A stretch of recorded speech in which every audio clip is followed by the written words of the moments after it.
FM, haunted by Airtel.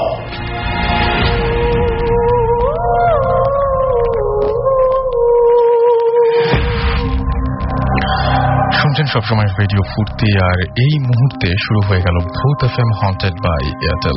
এর সঙ্গে এই মুহূর্তে একজন অতিথি রয়েছেন। আসলে ইনফ্যাক্ট আমাদের সঙ্গে বেশ কয়েকজন অতিথি রয়েছেন, একে একে সবার কাছে আমরা আসব এবং আপনাদের অসংখ্য এসএমএসও রয়েছে। সেই এসএমএস গুলো কিছু না পড়লে একটু পরে গালাগালি শুনতে হবে, সো কিছু এসএমএস পড়ে ফেলতে হয়। রিপন আমাদেরকে এসএমএস করেছেন কোনাবাড়ি গাজীপুর থেকে, তাসফিন এসএমএস করেছেন আমাদেরকে, মাহমুদ এসএমএস করেছেন, স্বপ্ন চূর্ণ আমাদের এসএমএস করেছেন, মিষ্টি আমাদের এসএমএস করেছেন, তাজ আর যে রাজু, মিম, ওয়ালিদ খান, ইমাম, রনি, আই এম রনি, আচ্ছা তার লিখেছেন, আচ্ছা তার নাম আসলে রনি, আই এম রনি না, আচ্ছা। এছাড়া আমাদেরকে অ্যানি এসএমএস করেছেন আমাদেরকে সোহাগ কল্যাণপুর থেকে, মির্জা এসএমএস করেছেন শহীদুল ডুয়েট থেকে, এছাড়াও আমাদেরকে সাদ্দাম এসএমএস করেছেন ইলিয়াস এসএমএস করেছেন শাহরিয়ার সহ আরো অনেকে।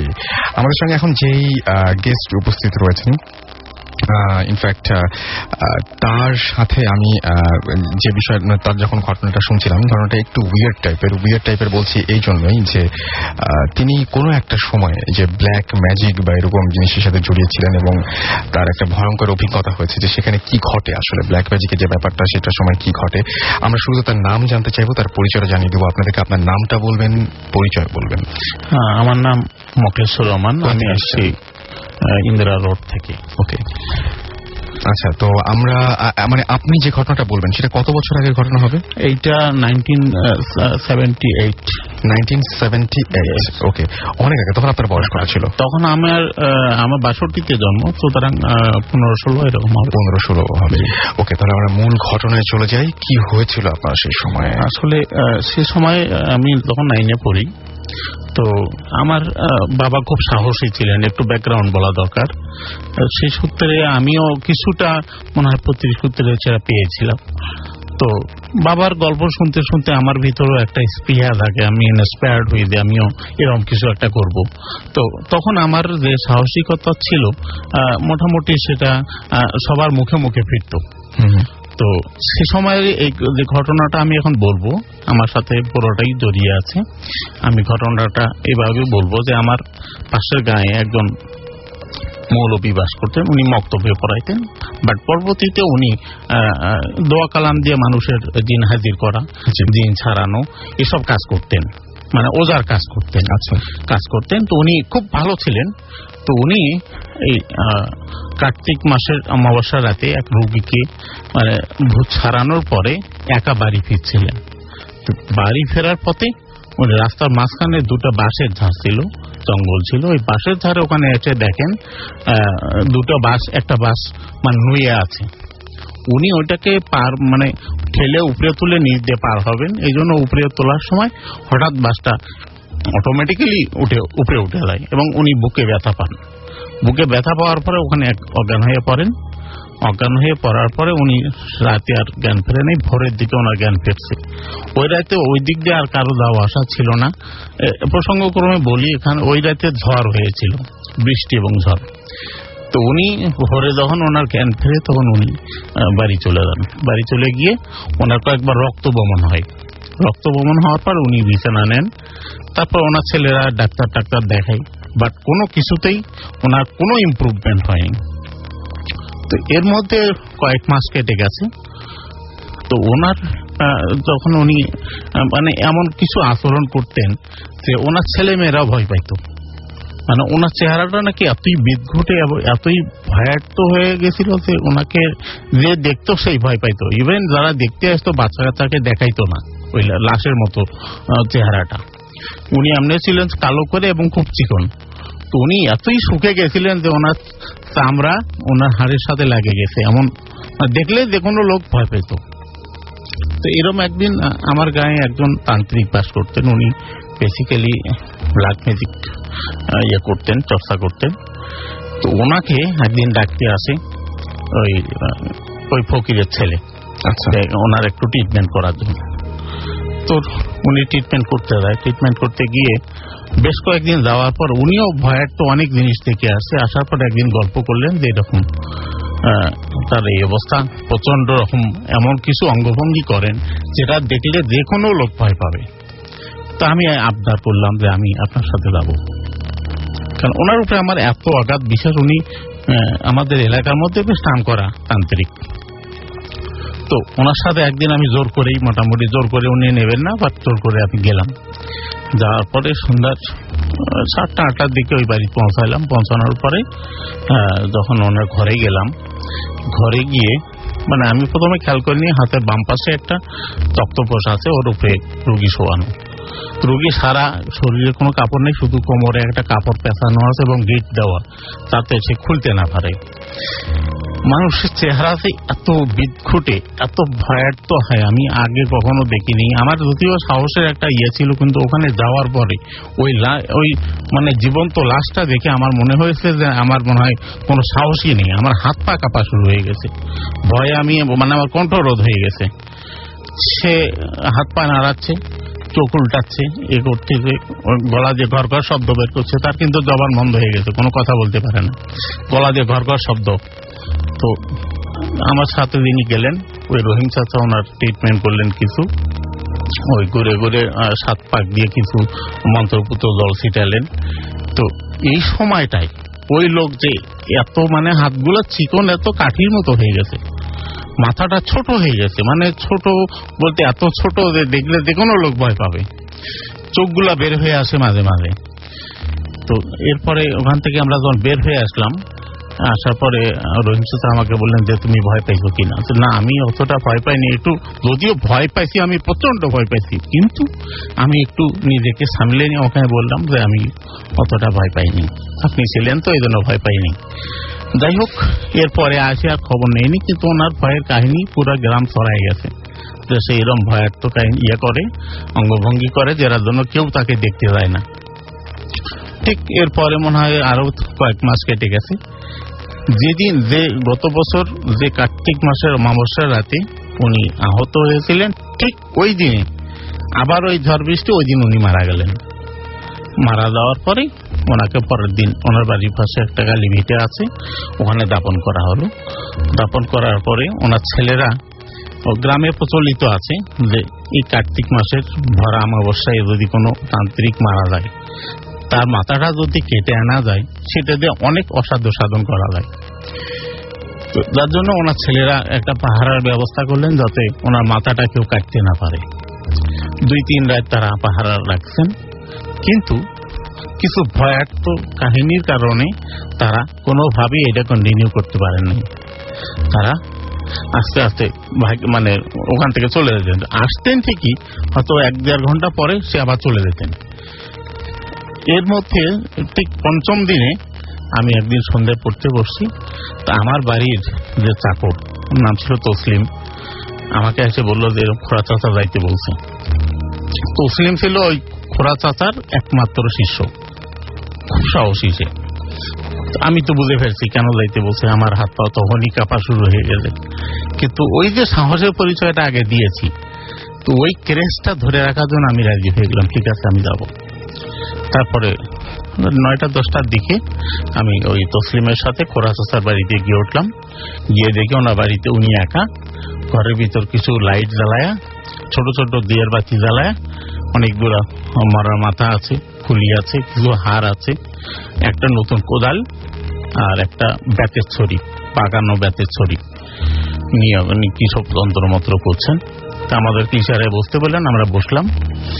উনি প্রায় আধা ঘন্টা কাজ করলেন। করার পরে প্রথম কথা বললেন, 2-3টা বাতি নিভাই দিয়ে কথা বললেন যে আজকে আমরা যে কাজটায় যাচ্ছি, এটা 1 নম্বর এখানে শপথ করতে হবে যে তোমরা এটা কারোর সাথে বলতে পারবা না, কারণ এটা বললে আমার কোনো ক্ষতি হবে না। ক্ষতি এরকম হবে যে ওই তান্ত্রিকের ছেলে মেয়েরা তখন আমাদের উপরে একটা দোষারোপ করবে, সুতরাং এটা কোনোভাবেই বলা যাবে না। যাই হোক, উনি কাজ শেষ করলেন। করার পর সমস্ত জিনিসপত্র একটা ব্যাগের মধ্যে নিলেন, নিয়ে ওই ব্যাগটা দিলেন আমার হাতে, আর কোদালটা নিলেন উনি নিজে, আর ব্যাতের ছড়িটা দিল আমার ওই তসলিম ভাইয়ের হাতে। তারপরে বললেন চলো যাই, কিন্তু এই যে আমরা এখন কথা বলছি, এরপরে আর কেউ একটা কথা বলবে না। ঠিক আছে। আমি মাঝখানে খোরা চাচা আগে, পিছনে তসলিম ভাই। আমরা যাচ্ছি, যদিও আমার এলাকার সব, আমার নিজের বাড়ি ওখানে, সব চিনি, বাট কোন দিক দিয়ে আমাকে নিয়ে যাচ্ছে আমি বুঝতে পারছিলাম না। আমি রাস্তা চিনছি না, কখনো মেট্রো পথ, কখনো বা বহিয়ার আল দিয়ে। যাই হোক, এক সময় যখন আমি খেয়াল করলাম যে আমি ওই ভিটার কাছে গিয়ে পৌঁছেছি, তখন আমার ভিতরটা কেঁপে উঠছে। আর কেন জানি না মনে হলো একটা ভূমিকম্পর মতো নাড়া দিয়ে উঠলো। আমি বুঝতে পারছিলাম না আসলে কি হয়েছে। তো তসলিম ভাই একটা শব্দ করে উঠছে যে ভূমিকম্প হচ্ছে। সাথে সাথে খোরা চাচা ওনাকে ধমক দিয়ে থেমে দিলেন যে তোমাকে বলছি কথা না বলার জন্য, যা কিছু ঘটুক তুমি কিচ্ছু মুখ দিয়ে বের করতে পারবে না। আমাকে স্পেশালি বললো যে তোমার বাবা যদি তোমাকে ডাকে, তোমার মা যদি তোমাকে ডাকে, পাশে থেকে হাত ধরে, তুমি কিছুই বলতে পারবে না, যাবে না বা কথা বলবে না। এই হলো শেষ কথা আমার। তারপরে ওনারা আমরা তিনজন একসাথে দক্ষিণ পাশ দিয়ে আমরা ওই কবরের পাশে গেলাম। কবরের পাশে যাওয়ার পরে মনে হচ্ছিল যে পুরা ভূমি। কবরের পাশে যাওয়ার পরে কি হয়েছিল এটা আমরা একটা ছোট ব্রেকের পরে শুনবো। আমরা একটা ছোট ব্রেক নিচ্ছি এবং তারপরে শুনে আসবো যে কবরের ওখানে যাওয়ার পরে কি হয়েছিল। ইন দ্য মিন টাইম আমাদের SMS করুন, লিখে ফেলুন SHOUT শাউট স্পেস আপনার নাম স্পেস আপনার মেসেজ পাঠিয়ে দিন 9840 নাম্বারে, এয়ারটেল নাম্বার থেকে বা অন্য যে কোনো নাম্বার থেকে। স্টে টিউনড রেডিও ফুর্তি অ্যান্ড ডোন্ট স্টপ দ্য ফুর্তি। ফিরে আসছি ছোট্ট একটা ব্রেকের পরে।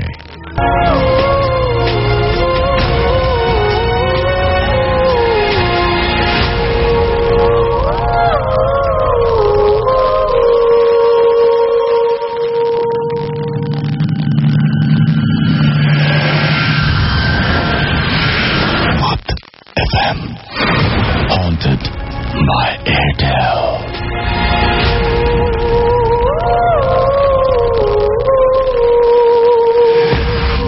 শুনছেন সবসময় রেডিও ফুর্তি। ছোট একটা ব্রেক নিয়েছিলাম, ফিরে আসলাম আবারও ভূত FM হন্টেড বাই এয়ারটেল নিয়ে এবং কথা বলছিলেন আমাদের সঙ্গে একটু আগে যে ঘটনাটা নিয়ে।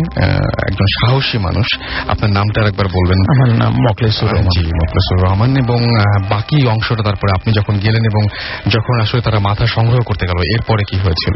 এরপরে আমি একটু শর্টকাটই করব, কারণ তখন আমি ওখানে যাওয়ার পরে ওনারা মাথার কাছ থেকে অনেকটা মাটি সরাই ফেললেন। সরানোর পরে ওখানে একটা চাটাই থাকে, চাটাইটা সরাইলেন এবং কিছু খাড়াল উঠাই ফেললেন। উঠাই ফেলার পরে যে লাশটা, মানে হঠাৎ করে ওই ব্লিচ করা কাপড়ের যে সাদা লাশটা, ওটা আমার চোখে পড়ার পরে আমি আর বলতে পারবো না আমার কি হয়েছিল। আমি চোখ বুজেছিলাম, আমি বসে পড়েছিলাম, আর এরপরে বলতে পারবো না। তখন আমাকে হাত ধরে নিচে নামানো হলো, তখন বুঝতে পারলাম যে সবকিছু শেষ হয়ে গেছে। তখন আমাকে নিয়ে আসার পরে বললো যে আমরা তো এটা সংগ্রহ করেছি, মাথাটা নিয়ে আসছি, বাট কিভাবে নিয়ে আসছে, কিভাবে কাটছে আমি আর এটা বলতে পারি না। আনার পরে ওই মাথাটা আসার পথে একটা জঙ্গলের মধ্যে, বাঁশের থোপার মধ্যে ওটা পুঁতে রেখে আসা হয়। পুঁতে রেখে আসে আমরা সে রাতে আর আমি একা ঘুমাইতে পারিনি, আমি চাকরের সাথে ওই গোয়াল ঘরে আমাকে ঘুমাইতে হয়েছে। যাই হোক, এখানে প্রসঙ্গক্রমে একটু বলে রাখি যে ওই যে বাঁশের ঝাড়ের নিচে যে ওটা পুঁতে রাখা হয়েছিল, ওখানে প্রায় 4 দিনের মতো, 4-5 দিন ছিল। এই 4-5 দিন ওর আশেপাশে কোনো লোক সন্ধ্যার পরে যাইতে পারেনি।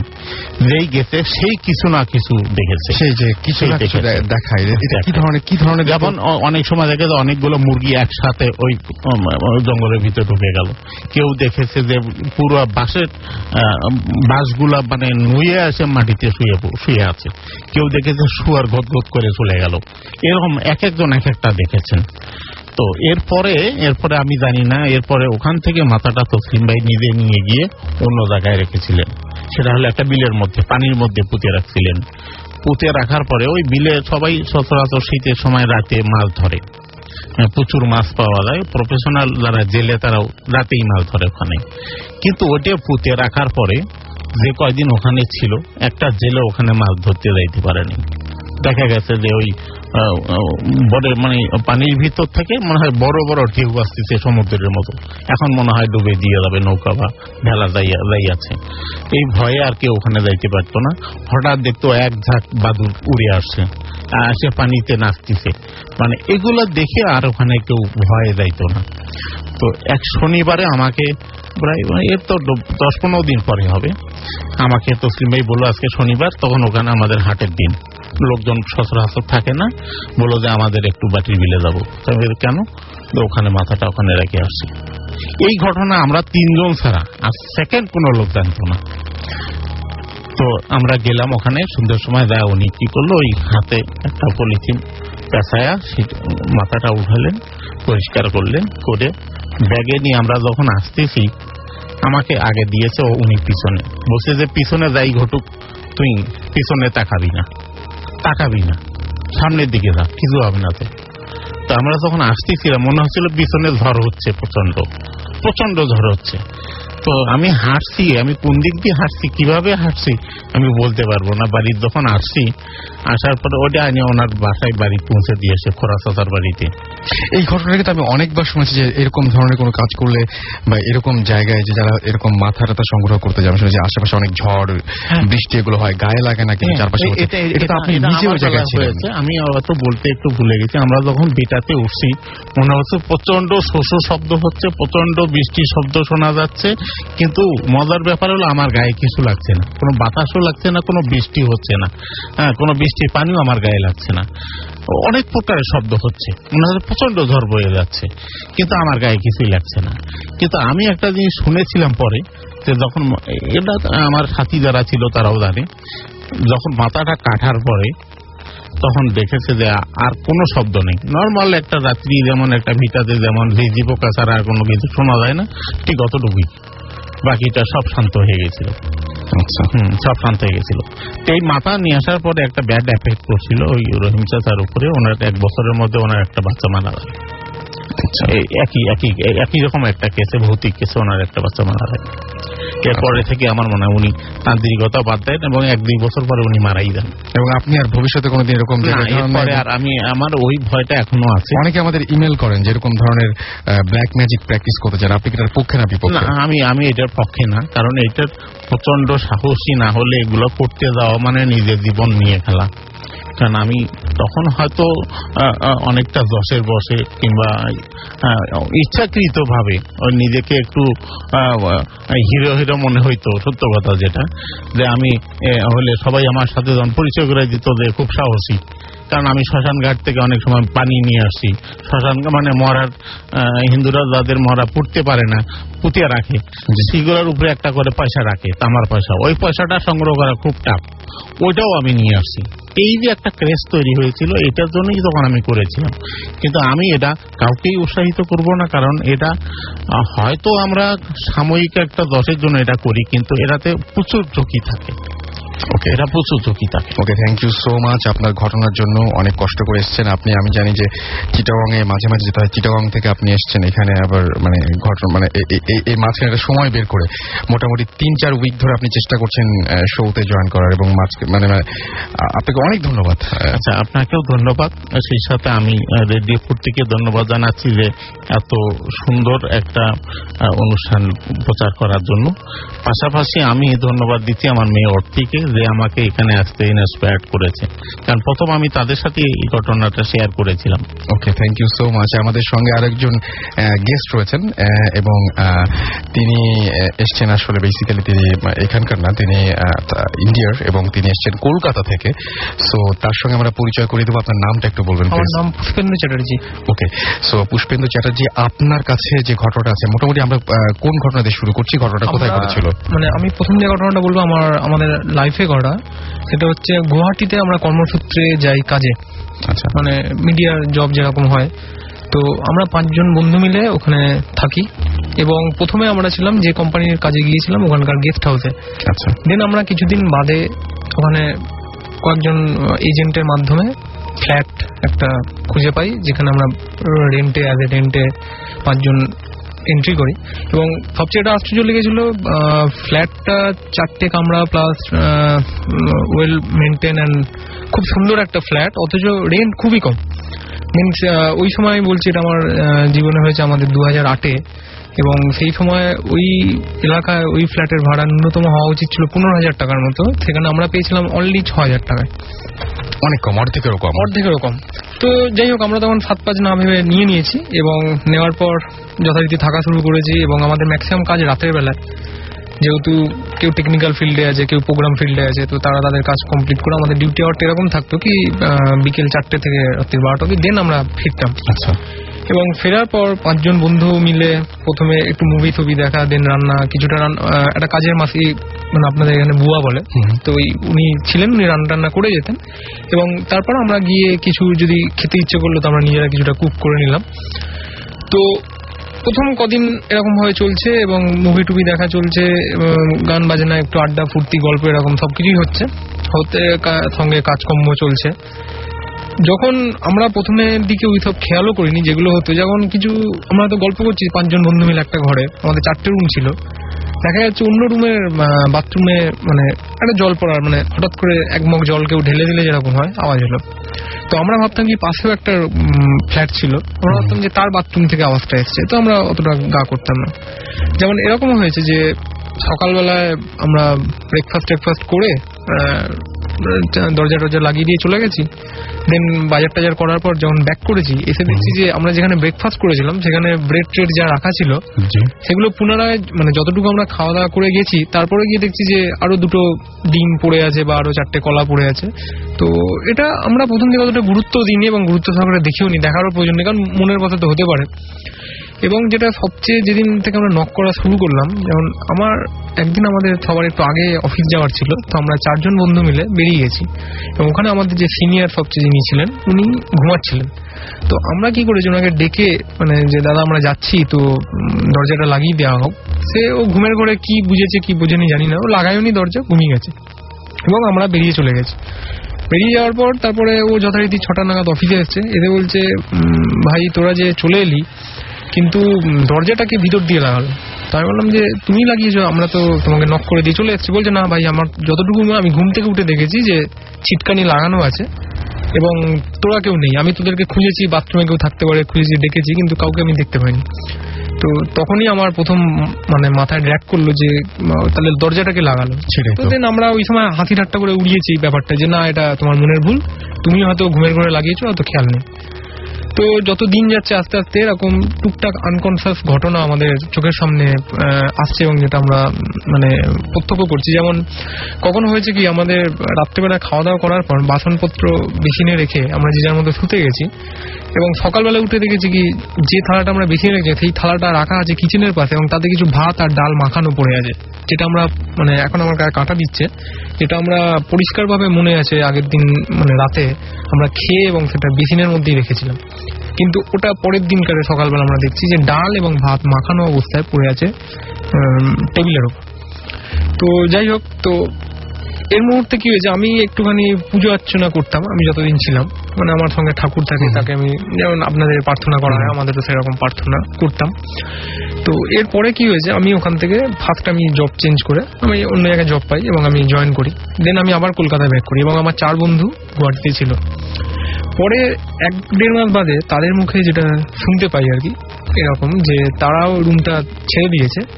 কারণটা কি, যে তারা যখন নাইট করে বাড়ি ফিরতো, নাইট ডিউটি করার পর যখন বাড়ি ফিরতো, গিয়ে দেখতো কি হয়তো রান্নাঘরে সব বাসন এনে রাখা আছে বসার ঘরে, কেউ নেই বাসায় এবং লক করা, এবং কাজের যে বুয়া ছিলেন উনি চাবি করে মেরে দিয়ে চলে যেতেন এবং চাবিটা দিয়ে যেতেন নিচে, মানে নিচে আর একটা ভাড়াটিয়ার কাছে, এবং তার কোনো প্রয়োজনও ছিল না গিয়ে সেখানে ঢুকে এইসব করার। কখনো দেখতাম যে বিছানার চাদর তারা হয়তো পরিষ্কার করে দিয়ে গেছে, এতে দেখা গেছে যে কেউ শুয়ে থাকলে যেরকম হয় সেরকম ভাবে শুয়ে থাকার ব্যাপার। তো মানে ওইরকম একটা মানে দাগ পড়ে আছে, মানে ভাঁজ পড়ে আছে এরকম ব্যাপার। দেন যেমন বাথরুমে কল খুলে টপ টপ করে জল পড়ছে এরকম। তো তাদের কিছু ডাউট হয়েছে, ডাউট হওয়ার পর তারা বাড়িওয়ালার যে মানে আমাদের যে কাজের মাতি ছিল তাকে প্রথমে জিজ্ঞেস করি, সে কিছু বলেনি, হতে পারে সে তার জব মানে যে ছোট্ট একটা আমাদের কাছে যে পেতো যে জিনিসটার জন্য সেটা যাতে চলে না যায় সেই জন্য সে বলেনি, কিন্তু সে জানতো। এবং তারপরে তারা বাড়িওয়ালার যে ছেলে মানে বাড়িওয়ালার মেন যে বাড়িওয়ালা তাকে জিজ্ঞেস করে, সে কিন্তু থাকতো না ওই বাড়িতে, এবং সে তখন পরক্ষণে জানিয়েছিল মানে অনেক জোরাজুরি করার পর যে কেন আমরা তো থাকতে পারছি না। এবং একদিন এরকম হয়েছে যে তারা যখন ফিরেছে দেখছে প্রতিটা ঘরের কাঁচের জানলার উপরের দিকে যে জানলা থাকে সেই জানলার প্রতিটা কাঁচ ভাঙা, মানে বাইরে থেকে ঢিল ছুড়লে যেরকম সেই কাঁচটা ভাঙা, কিন্তু ভিতরে একটাও কাঁচ পড়েনি। মানে ভিতরে যদি আমি যদি একটা কাঁচের ঘরে মারি কিছু ঢিল, কাঁচটা গিয়ে ভিতরে পড়বে, কিন্তু ভিতরে কোনো কাঁচ পড়েনি। আচ্ছা। এবং সেটা তারা প্রথমে অন্য কিছু ভেবেছিল, পরে এই একটা একটা করে ঘটনা যেগুলো তারা দেখেছে সেগুলো সব মনে হওয়াতে তারা বাড়িওয়ালার ছেলেকে কল করে জানতে চাই যে কি ব্যাপার। সে প্রথমে না বলে, অনেক কষ্ট করে তাকে মানে লাস্টে একটুখানি থ্রেট করার পর, মানে একটু শাসানো ধমকানো দেওয়ার পর, তখন সে বলে যে সে যার থেকে বাড়িটা কিনেছিল, কেনার পর যে মডিফাই করে বানিয়েছে ফ্ল্যাট, সেই বাড়িতে আগে যিনি ছিলেন একজন ভদ্রমহিলা এবং তার মেয়ে, এবং তার হাজবেন্ড মারা যাওয়ার পর তাদের ফ্যামিলির অবস্থা এমনই খারাপ হয়ে যায়, তারা কি করে ওপরে যে ঘর ছিল দোতলা ঘরে গিয়ে ভদ্রমহিলা নিজের মেয়েকে বিষ খায় এবং ভদ্রমহিলা নিজে আর কি গলায় দড়ি দিয়ে সুইসাইড করে। দুজন একসঙ্গে মারা যায় এবং সেই যে ফ্লোরটায় জিনিসটা করেছিল সেই ফ্লোরেই আমরা ভাড়া নিয়েছিলাম ওই রুমটা, মানে মডিফাই করার পর সেই রুমটাই আমাদেরকে ভাড়া দেওয়া হয়েছিল। এবং তার আগে মানে 8 থেকে 10 জন ভাড়াটিয়া মানে ওই রুমটা দেখানোর পরও কোনো কারণে তারা জানতে পেরে তার আগে ওই রুমটাকে উনি আর কি ভাড়া দিতে পারছিলেন না। বাট আপনারা নিয়ে নিয়েছেন, যেহেতু আমরা বাইরে থেকে গেছি এবং আমরা জানতাম না স্টোরিটা, এবং আমরা ওইটার জন্য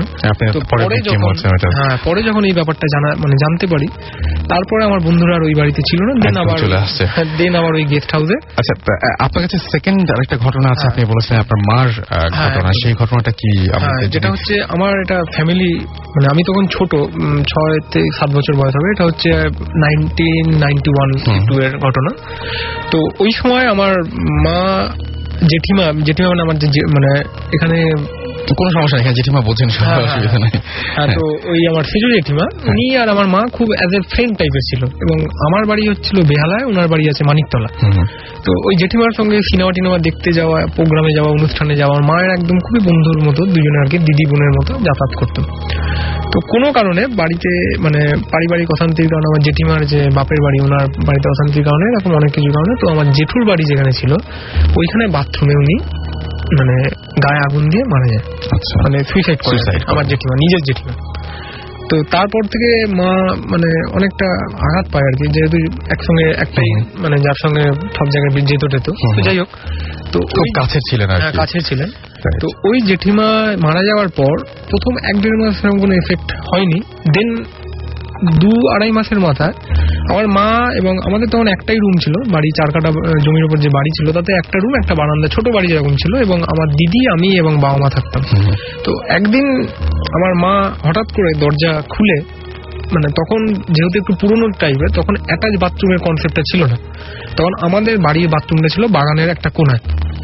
তো হঠাৎ করে মা দরজাটা খুলে দৌড়ে বাথরুমের দিকে মানে দৌড়ে চলে যায়, ছুটে চলে যাচ্ছিল। সেই সময় বাবা হঠাৎ করে ঘুমটা ভেঙে যেতে বাবা উঠে গিয়ে দৌড়ে মায়ের হাতটা টেনে ধরে টানছে যত, কিন্তু বাবাকে টেনে নিয়ে চলে যাচ্ছে এবং বলছে কি আমাকে শেষ দিয়ে ডাকছে, মানে যেহেতু সেই জেঠিমা ওনাকে দিদি বলতেন, বলছে উনি আমায় ডাকছে, উনি বাথরুমে বসে আছেন, উনি আমায় ডাকছে। এবং দেখতে পেয়েছেন সেটা, মানে উনি হয়তো, মানে আমার মা হয়তো দেখতে পাচ্ছে, তো ডাকছেন।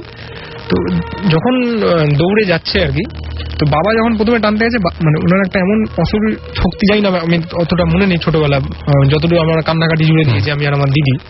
তো তখন আমাদের এলাকার লোকজনও কম ছিল, তো বাবা চেঁচামেচি করে 2-4 জনকে ডেকেওছে, কিন্তু বাবাকে টানতে টানতে মা নিয়ে চলে যাচ্ছে, মানে একজন মহিলা অতটা শক্তি করে।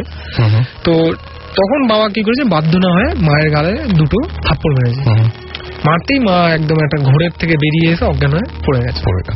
পড়ার পর তারপর জলের ছিটাটিটা দিয়ে যখন আমরা ঘরে এনেছি, আনার পর পরের দিন একদিন পুরো মা আর কি কোনো কারোর সঙ্গে কথা বলা নয় বা কিছু, একদম চুপচাপ ছিল। দেন আমাদেরও এরকম মানে আপনাদের ওঝা টোঝা এরকম আমার বাবা একজন জানা ছিল, তাকে একজন মানে পীর বাবাকে এনেন, উনি একটু জল পোড়া যে মসজিদ থেকে হয়, আমাদের বাড়ির পাশে মসজিদ আছে, ওখান থেকে জল পোড়া এনে সেই জল পোড়া খাওয়ানোর পর আস্তে আস্তে মানে 2-3 দিন বাদে আর কি মাটি, তখন উনি আমাদের বলেন, মানে বাবাকে বলেছিলেন যে আমি ঘুমিয়েছিলাম, হঠাৎ করে আমার দরজায় টোকা মেরে বলছে, আমার মায়ের নাম তনুশ্রী, মানে ডাক নাম তনু, বলছে তনু চল সিনেমা দেখতে যাবো, ঘুমের ঘরে আর কি উনি শুনেছেন।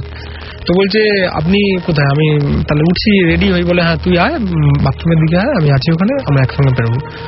তো ওই সময় মা উঠে তখন দেখে যে দরজাটা খোলার পর যে ওই বাথরুমের দিকে আর কি আমার সেই জেঠিমা যাচ্ছে হেঁটে, তখন মাও হাঁটা লাগায়, মানে দৌড়ায় আর কি।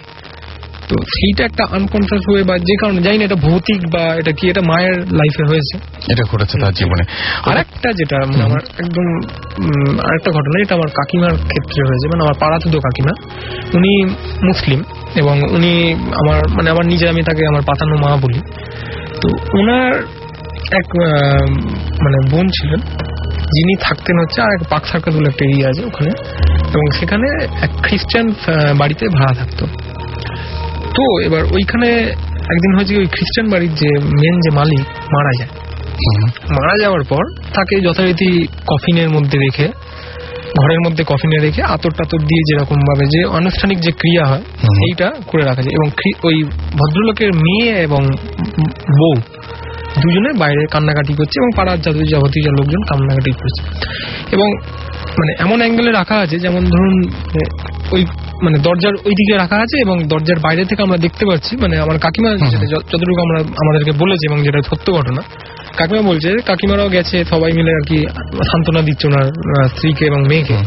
হঠাৎ করে ওনার মেয়ে দেখছে কি, মানে হঠাৎ করে দেখছে যে বডি লাশটা আর কি উঠে বসেছে, মানে কফিনের উপর পাটা এরকম ভাবে ছড়িয়ে এরকম উঠে বসে আছে। তো প্রথমে ওনার মেয়ে ভেবেছে চোখের ভ্রম, তো একটু ভয় পেয়ে আর্তনাদ করে উঠেছে। তখন যখন সবাই আবার তাকিয়েছে দেখছে না লাশ হয়ে আছে। তো এরকম একবার দেখো, তারপরে যথারীতি 1 ঘন্টা 1.5 ঘন্টা বাদে যখন পোপ এসছেন, পাদ্রী আর কি, উনি ওই জল ছড়া দিয়ে মানে যেটা যা যা আনুষ্ঠানিক ক্রিয়া করবেন, তো উনি যখন ঘরে ঢুকতে যাবেন দেখছে যে লাশটা নেই, মানে কফিনের মধ্যে মানে স্টান্ট নেই আর কি। এবং ওইটা দেখার পর মানে যারা ওনার মেয়ে এবং ওনার মা, মানে ওনার স্ত্রী আর কি, ওনার স্ত্রী প্রায় একদমই অজ্ঞান হয়ে যায়। এবং ওনার মেয়ে অনেকক্ষণ ধরেই বলছিল সবাইকে আমি দেখছি কি আমার বাবা উঠছে এবং শুয়ে যাচ্ছে এবং উঠছে এবং শুয়ে যাচ্ছে, কিন্তু আমি প্রথমে চোখের ভুল। তো যিনি পাদ্রী ছিলেন উনি ব্যাপারটা বুঝতে পেরেছেন এবং এটা কোনো সায়েন্টিফিক ওয়ে বা কিছু এই ব্যাপারে না। উনি ভালো করে আগে মানে ঘরে ঢোকেননি, বাড়িতে ঘরটা চারদিকে দেখলেন, দেখে দিলেন কফিনটা খালি। এবং দরজার যে আমরা খুলি, এক পাল্লার যে ডোর খুলি, দরজার কোণ থেকে একটা শ্যাডো ঠিক না, মানে একটা কিছু যে কোণে রাখা আছে সেটা ওই মানে পাদ্রী আর কি বুঝতে পেরেছেন। এবং বোঝার পর উনি করেছেন কি, উনি ওই ক্রস হাতে নিয়ে মানে হালকা করে একটুখানি উঁকি মেরে দেখে মানে জাস্ট বডি লাস্টটা আর কি ওই মানে ওই দরজার কোণে স্টিল দাঁড়ানো আছে। মানে ওনারা তো মানে ওই ঘরের মধ্যে উনি কি কিছু দেখতে পেয়েছিলেন? মানে পাদ্রী ঘরের মধ্যে দেখেছেন, কফিনের মধ্যে লাশ নেই, কিন্তু লাশটা স্টিল দাঁড়ানো আছে ওই দরজার কোণে। আচ্ছা। এবং চোখ বন্ধ, মানে দাঁড়ানো আছে, মানে জ্যান্ত দাঁড়ানোর কিছু না, এমনি জাস্ট একটা স্ট্যাটিক লাশ যেরকম দাঁড়িয়ে থাকে দরজার কোণে দাঁড়ানো আছে। এবং পাদ্রী তখন করেছেন কি, ওইটা একটা ওনাদের যে আতর টাইপের কিছু একটা থাকে, ওইটা ছড়াতে ছড়াতে ওনাকে আস্তে আস্তে লাশটাকে মানে টানতে, মানে হালকা করে এবং কাঠের মতো শক্ত হয়ে গেছে, এনে দেন ওই কফিনের মধ্যে আরেকবার শুয়ে দেয়। কিন্তু ঘটনাটা কেন ঘটছে বা কে লাশটাকে নিয়ে দরজার কোণে দিয়েছে, কারণ ঘরে কেউ ছিল না। এবং ওনার মেয়ে যেটা বলছিল, আমি বারবার দেখছি বাবা উঠছে এবং শুয়ে পড়ছে, কখনো হাসছে কখনো শুয়ে পড়ছে আবার উঠছে। তো এইটা দেখার পর মানে তারপর আর ওটার ঘটনাটা তখন পাদ্রীকে যখন জিজ্ঞেস করে ওনাকে যে ব্যাপারটা, উনি তখন বলছেন যে এটা একটা মানে খ্রিস্টানদের কোনো কারণে হবে যে ওই সময় গ্রহণ ছিলেন, ওনারা খ্রিস্টান ছিলেন। তো যাই হোক, তো ওই আতরের জল দিয়ে দিয়ে আবার ওটাকে লাশটাকে কফিনে এনে দেন ওনাকে বার করে মানে আর কি তারপরে কবর দেওয়া হয়। তো এই ছিল ঘটনা। এবং আমি খুবই মানে আমার কাছে অবাক লেগেছে যে হঠাৎ করে লাশকে একবার প্রথমে মেয়ে দেখলেন যে বসছে, এবং পরে যখন পাদ্রী আসলেন তখন দেখলেন যে রুমের একটা কোণায় দাঁড়িয়ে আছে এবং কে নিয়ে গেছে কেউ জানে না। এক্স্যাক্টলি। এবং এটা যদি কেউ ভিজুয়ালাইজ করে তাহলে কেমন হবে, মানে খুবই অদ্ভুত। আমরা শোনার পর অলরেডি আমাদের মানে ভয়ে আমরা বেরোতাম না বাড়ির বাইরে। কাকিমা যখন এটা বললো ঘটনাটা আমরা বেরোতাম না। এই ধরনের ঘটনা আসলে আমরা শুনি নাই এর আগে এবং খুবই অদ্ভুত টাইপের একটা ঘটনা। এবং রাসেল ভাইকে আমার তরফ দিয়ে মানে আমি অনেক অভিভূত, এবং আমার যে বন্ধু সজল ভাই যিনি এখানে আমাকে এনেছেন, এবং আপনাদের এই প্রোগ্রামটা সত্যি খুব ভালো। এবং রেডিও ফুর্তির সকল শ্রোতা বন্ধু এবং বাংলাদেশের সকল নাগরিককে আমার মানে তরফ থেকে শুভেচ্ছা, এবং আপনাকেও আমার তরফ থেকে অনেক ধন্যবাদ যে আপনাকে অনেক ধন্যবাদ। আমি যদি আরো কিছু ঘটনা সংগ্রহ করতে পারি, আমার বন্ধুরা যদি নাও আসতে পারে আমি তাদের হয়ে আসবো। আমি এখানে কাজে এসেছি এবং কাজ করার ফাঁকে ফাঁকে অবশ্যই আসবে, এসে আড্ডা দেবো এবং আরো কিছু ঘটনা শেয়ার করবো যদি। Most welcome. আমরা এমনিতেও দেখা যায় যে কলকাতা থেকে অনেক ইমেল পাই এবং সেই ইমেলগুলো আমাদের অনেক ভালো লাগে, মাঝে মাঝে আমরা পড়ি। যাই হোক, আমাদের কাছে এখানে দেখতে পাচ্ছি বেশ কিছু SMS রয়েছে। রিভেঞ্জ আমাদের SMS করেছেন জামালপুর থেকে। এছাড়াও আমাদের তারা 5 ফ্রেন্ড মিলে, সম্রাট, লিটন, মমিন, সৌরভ সহ আরো অনেকে মিলে শুনছেন। শাহিন আমাদের শরিয়তপুর থেকে শুনছেন। এবং এছাড়া আমাদের এক্সস্টেড ভূত আমাদের বলেছেন আজকের ঘটনাগুলো ভালো হয়েছে। মোখলেসুর ভাইকে অনেকে ধন্যবাদ জানিয়েছেন তার ভালো ঘটনার জন্য। উপমা রাজশাহীকে আমাদের SMS করেছেন পিঙ্ক খিলগাঁও থেকে। রুবেল আমাদেরকে SMS করেছেন, তিনিও মোখলেস ভাইয়ের অনেক প্রশংসা করেছেন। ভূত শুভ বরিশাল থেকে আমাদের SMS করেছেন। এছাড়াও প্রত্যয় আমাদের নারায়ণগঞ্জ থেকে এসএমএস করেছেন, ডক্টর আকাশ এসএমএস করেছেন, জেমস বগুড়া থেকে আমাদের এসএমএস করেছেন। আমাদের হাতে সময় খুব কম, যদি ছোট্ট করে কিছু বলা থাকে, আমাদের নতুন আরেকজন গেস্ট রয়েছেন, নাম বলে সঙ্গে সঙ্গে ঘটনা শুরু করে দেন, জাস্ট 4 মিনিট। ওকে, হ্যালো লিসনার্স, আমি মোহাম্মদ আবু ওসমান শুভ। আমি আপাতত মোহাম্মদপুরে আছি। আমি রায়ের বাজার আগে ছিলাম। তো ঘটনাটা আমাদের রায়ের বাজারের বাসা নিয়ে, যেটা গত সপ্তাহে আমার আঙ্কেল বলেছিল। তো ওই বাসার কিছু কাহিনী আছে, আমার নিজের এক্সপিরিয়েন্স আছে, তো আমি ওটা শেয়ার করতেছি। তো নর্মালি একদিনের ঘটনা, আমি ঘুমিয়েছিলাম। তো রাত্রে 1টা-2টার দিকে আমার ঘুম ভেঙে যায়। তো নর্মালি আমার বাথরুম লাগে, তো যে কারণে আমি উঠে বাথরুমে যাওয়ার জন্য উঠবো। তো আগে বলে রাখা ভালো যে আমাদের যে খাটটা ছিল ওটা বক্স খাট ছিল না, ওটার নিচে স্পেস ছিল। তো যে কারণে আমরা বড় একটা সুটকেস ছিল ওটা খাটের নিচে রাখা হয়েছিল। তো আমি যখন রাত্রে নর্মালি আমাদের যে লাইটের সুইচ ওটা একটু দূরে, তো উঠে যে জ্বালাতে হয়। তা আমি যখন উঠে সুইচ দিতে যাব, তা আমি যখন খাট থেকে পা নিচে নামাই, দেন আমার বাম পায়ে একটা হাত লোমশ, যেটা আমার পা টাচ করে স্পর্শ করে প্রচন্ড হার্ড ফোর্স দিয়ে আটকে রাখে। আচ্ছা, দেন নর্মালি আমি হঠাৎ এরকম প্রেসার অনুভব করার কারণে আমি পা ঝাড়া দিয়ে উঠি। ঝাড়া দিয়ে ওঠার কারণে কোন একভাবে আমি ছুটে যাই। তো ছুটে যাওয়ার পরে আমি লাইট জ্বালাই। লাইট জ্বালানোর পরে আব্বা আম্মু তখন ঘুমাইতেছিল। তো ওই সময় তাদেরকে জাগানো হয়নি। দেন আমি টর্চ লাইট এবং চার্জ লাইট যেগুলো ছিল ওগুলো জ্বালিয়ে খাটের নিচে চেক করি, বাট কিছু ছিল না। তো এরপরে আমি আমাদের যে কোরআন শরীফ ছিল ওটা আমার রুমে এনে রাখি। তো দেন এরপর আর তেমন কোনো ঝামেলা হয় না। কিন্তু আপনি একদম স্পষ্ট দেখেছিলেন যে আপনি আমি ফিল করেছি, এবং মজার ব্যাপার হইতেছে আমি এটা বলিনি যে আমি যখন উঠেছি পরের দিন আমি 3টা আঙ্গুলের ছাপ পেয়েছিলাম আপনার পায়ের নিচে ছিল। আজকে এই ঘটনা শোনার পর, আজকে ঘটনাগুলো এমনিতে সবাই বলছেন যে অনেক ভয়ের হচ্ছে, তারপরে যদি আজকে খাট থেকে নামতে গিয়ে বাথরুমে অনেকে যেতে পারছেন না, লিখেছেন আমাকে কি যেন লিখলেন একটু আগে যে বাথরুমে যেতে পারছি না, অনেক ভয় পেয়েছি, ভয়ে হাড় পর্যন্ত কাঁপছে, তো বাথরুমে যেতে পারছেন না। তো আজকে যদি বাথরুমে যাওয়ার সময় যেরকম কোনো ঘটনা ঘটে তাহলে একেবারেই বিশ্বাস করবেন না। বিশ্বাস করার কি আছে বলেন, এরকম ভূত ফিল্ম শোনার পর এরকম ভুল দেখতেই পারেন। দেখবেন যে বাথরুমে কেউ দাঁড়িয়ে আছে, সেটা হতে পারে কোনো লাশ, হতেই পারে যে আপনি খাট থেকে নামার সময় হঠাৎ করে কেউ আপনার পা ধরে টানছে, এটা হতেই পারে। এটা একদমই সবকিছু ভুল, চোখের ভুল মনে করবেন, কারণ ভূত ফিল্ম শুনেছেন আপনি, রাইট? তো আগামী সপ্তাহে যদি এরকম একদম এই ধরনের ঘটনা পাঠান, আপনাদের ওপরেই ডিপেন্ড করে শোটা কেমন হবে, বিকজ এই ঘটনাগুলো টোটালি আমরা সংগ্রহ করি আপনাদের কাছ থেকে। কোনো ঘটনা আমাদের এখানে তৈরি করা হয় না, কোনো ঘটনা আমরা নিজেরা লিখি না, আপনারাই সেখানে শেয়ার করেন, আপনারা ইমেল পাঠান, সেই ইমেল থেকেই সিলেক্ট করা হয় সেরা ঘটনাগুলো এবং আপনাদেরকে ডাকা হয়। সো আপনাদের জীবনের শোনা অথবা আপনাদের জীবনের ঘটা সবচেয়ে সেরা ঘটনাগুলো আমাদের পাঠিয়ে দিন।